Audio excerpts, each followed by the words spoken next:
It's Thursday the 22nd of June 2017. David Fisher for Derbyshire History, Cricket History Heritage Project, and I'm talking to James Fisher, 1994. And your association with Spondon CC is a bit more of an academic one. Yeah. Tell us about that. I've been playing here since I was 9 years old.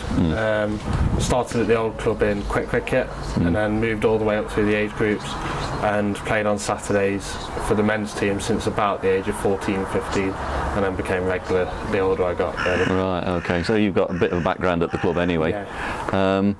But more interesting in one sense is the fact that the club helped you get your degree. Yeah, definitely. I mean, I did a case study of the club from its inception until now, and spoke about the building of capital within the club, be that social, cultural, or then different ways that they can happen inside a club. Right. So where did you study? Leeds Met, which is now Leeds Beckett. But yeah. And your degree course was sport development. Right. Similar to youth work, but trying to involve sport. Yeah. And you actually used this archiving by Kathleen to bring out your knowledge of the game. Yeah. So half of my research was archival research, which Kath gave me, and I did a tiny bit more, but she's done a great job, so I didn't really have to do that. And then the other half, I interviewed 5 other prominent members in the cricket club, both playing and non-playing, to try and get their understanding of how the club has been throughout their time there. What's your main impression of the development arc of Spondon CC? I think it's all been based on the juniors, personally. I think throughout the years more juniors have come because of the space we've now been granted with this new club, with a new ground. But also the different types of juniors that come. So my mum was quite instrumental in the building of girls cricket at Spondon and ran the first girls team. And so I think that shows the different people that can come and enjoy the club. Your parents are both players? Mum was an indoor player, came and coached outdoor, and my dad captained the 3rds and 4th team at the club, retired a couple of years ago. Right. Are you captaining yet? Not yet at all, God. I've just come out of school. I couldn't really play school for Spondon for half the year for my whole time at school, because we had Saturday school and then stuff like that. So not coming from the area, just got involved as soon as I could, really. Right. So where do you live now then? I'm in Mickleover. Right. So.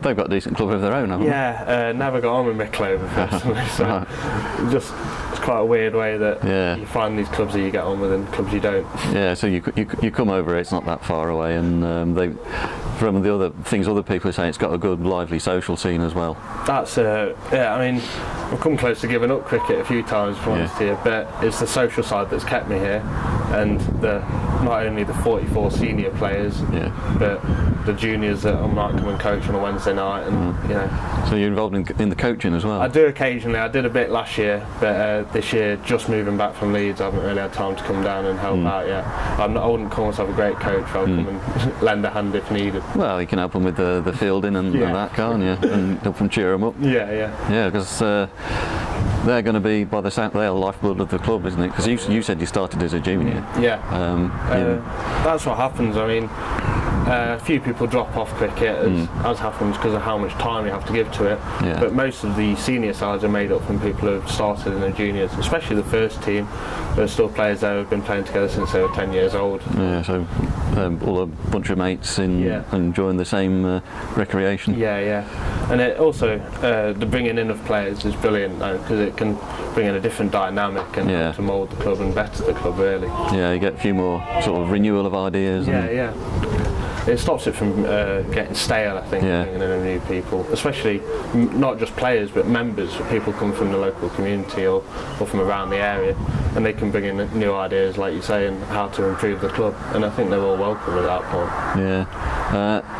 And the way the club's changed in your experience, particularly with the girls' cricket. I ought to ask one of the girls here, but have you seen more girls getting involved during the last 10 years or so? I have. I mean, I started when it was at the old club, so didn't really have space for all these teams now. As soon as we moved to the new club with the two grounds, able to facilitate more people, and the girls' cricket is a brilliant thing.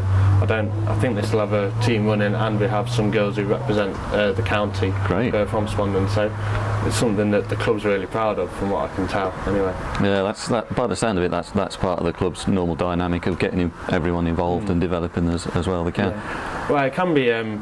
They do sometimes have, singular girls teams who just have the girls to keep them together, but quite regularly they'll mix together. There's a girl here at training now who's playing for the second team currently, so she's moved up the teams and representing the second team and Derbyshire. So it doesn't really matter who you are, if you're good at cricket, you'll play. Yeah, that's right. So pop your mum's encouragement of a few years ago. Yeah, hopefully. I don't want to give her too much credit, but.